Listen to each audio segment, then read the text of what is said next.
Yo people, welcome back to the YouTube channel. You already know what time it is. It's time for your Chelsea versus Aston Villa preview. Big up your damn selves in the building. If you haven't already, smash up the likes and subscribe. And of course, much appreciated for the birthday wishes as well. 26 and not out.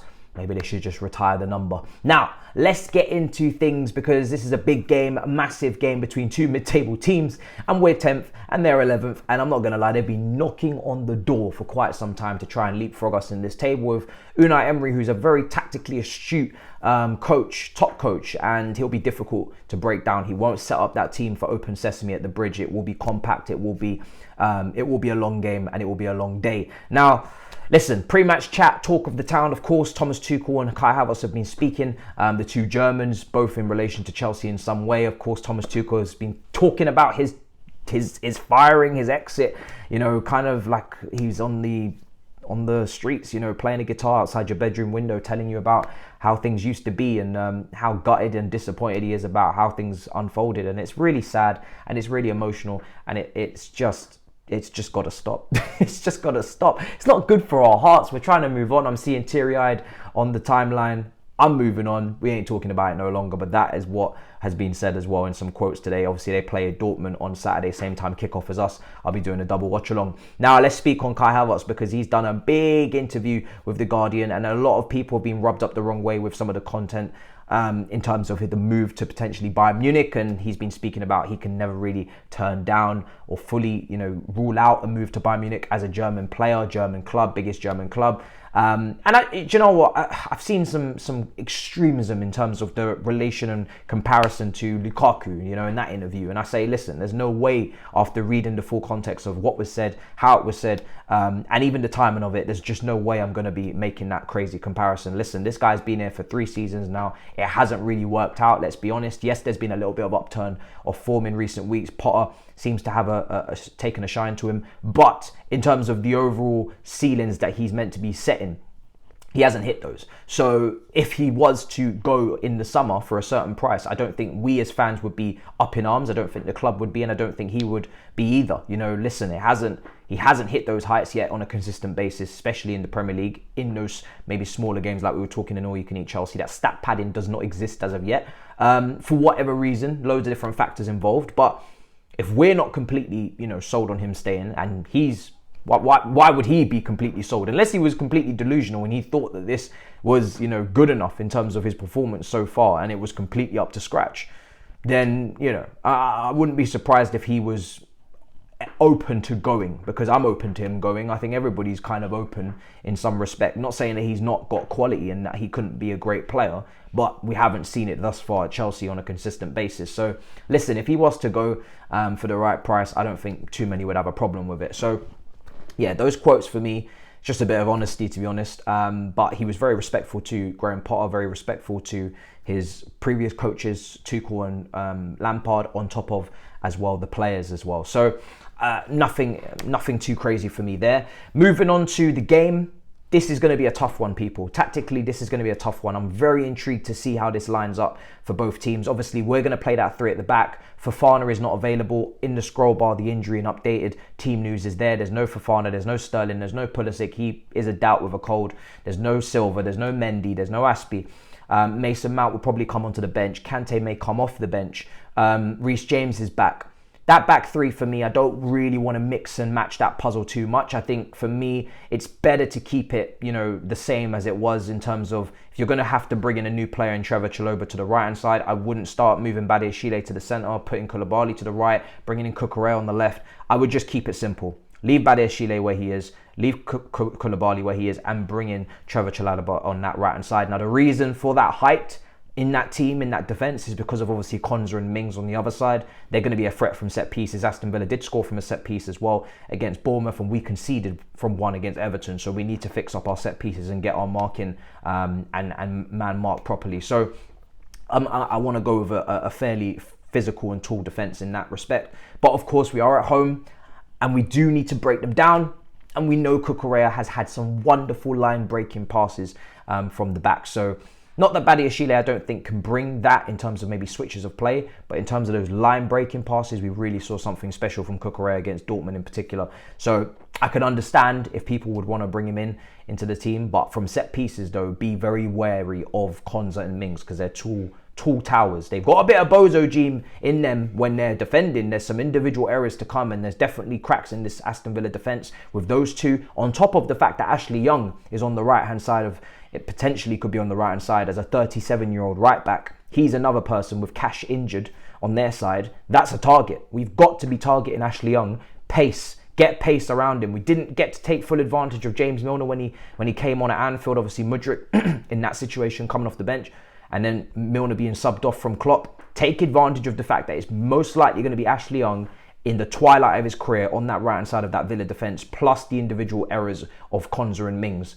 You've got to get Chilwell out there, of course, in the wing backs with Reece James on the other side. I'd love to see some nice combination overloads on one side. Those triangles forming, most likely to come from maybe Reece James, Cover, and Kai Havertz on the right. That little triangle there, Reece James, nice little switch of play over to Chilwell.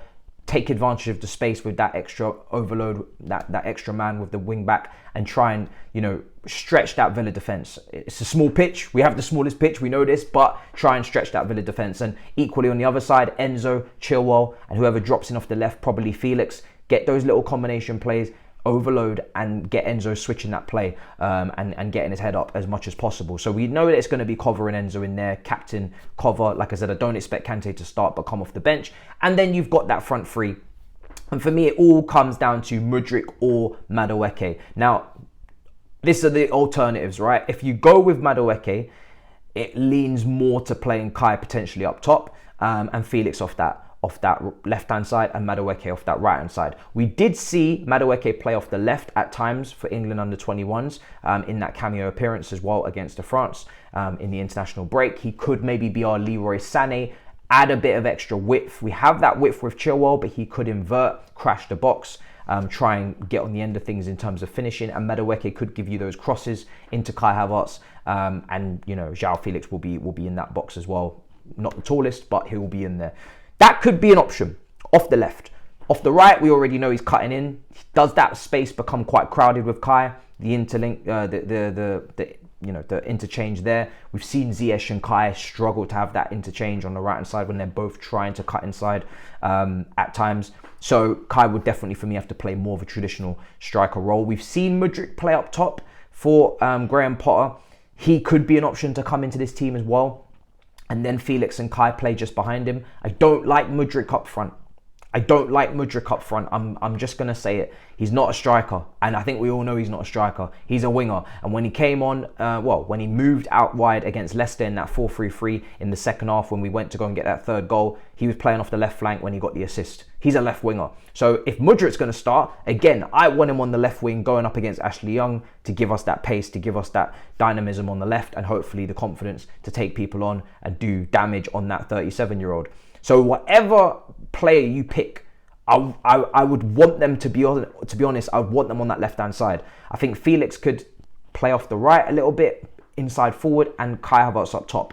Whoever it is, and help me decide in the comments, would you go Madueke or would you go Mudryk? Off that left-hand side, I want somebody going up against Ashley Young 1v1, isolating him, targeting him. McGinn is going to try and get back. He works awful hard.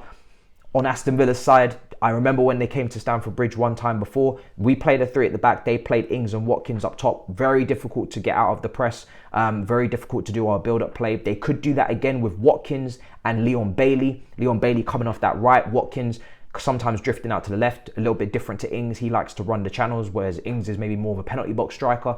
And of course, when you look at the goals that they scored against Bournemouth, lots of midfielders getting into the box. Lots of guys getting into the box in terms of all the goals came from Luiz, Ramsey, and also Buendia. So they've got a lot of these midfielders that can become attacking midfielders, probably why Carney Chukwuemeka was signed from there and probably would have done wonders in this team as well. And then they've got McGinn, can hold it down and be a bit deeper. They've also got Douglas Luiz, who will sit a bit deeper. Buendia and Ramsey will maybe, on average, get a little bit more further forward. There's a lot of moving pieces there in between the lines, getting into the box. We have to be very, very wary of that. And even if Watkins does pull out to the left-hand side and go up against Trevor Chalobah, which I think he will, I think he'll try and pull out to the left-hand side and go up against him a little bit and make those runs. there's still going to be people in the box. There's still going to be problems in there. And you know Emery, like I said, is going to be compact. He's going to get his 2 banks of 4, maybe 4-5-1 as well off the ball. It's going to be difficult to break down people. So we have to be very, very, very, very much at our best. And I want to see a bit of pattern of play. I want to see a little bit of an improvement in the way that we try to play the game, in our build-up play, that 3-2 build-up maybe, potentially. I want to see whatever the plan is over this international break that's been worked on. Of course, our players have been gallivanting across the globe. They have been going to their nations and representing. So it's not exactly as easy as it sounds to just, you know, work with everybody and get everybody up to speed. But whoever has stayed, whoever has been present in the moment with Potter, I expect to see hopefully a little bit of improvement. But most importantly, we need the result. Quite a few players that not only injured, but really just can't come into contention for me at all, which is one of them being Aubameyang. I don't know whether or not he'll be on the bench after wearing that Barca top against Real Madrid in the El Clasico dressing room. But again, at this point, I don't really know what to say on this guy. I don't think it's all his fault at all. I think he's been unlucky and unfortunate, but I can't really see him in a Chelsea shirt after just seeing him in a Barcelona shirt. It's just a bit strange. So I don't really know what options we have off the bench in terms of a striker. Fofana's been playing in the under-21s for the PL2 team. It's going to have to be maybe Havertz or bust, you know, if he plays up front. So he's going to have to chip in. Somebody's going to have to get a goal. But it's going to be interesting. Guys, let me know what you think about my team. The Aston Villa expected team is there as well. Like I said, Emery tactically, he's going to be astute. He's going to be compact. But they're going to give us problems. I wouldn't be surprised to see a proper press implemented from them with the pacey players that they've got up top. I wouldn't be surprised to see them, you know, flood that box with options and try and cause us some problems, maybe even in the air after seeing us concede from a set piece. Anthony Barry should be going to Bayern Munich. All of these things. So it's a tough game. We've lost to lesser.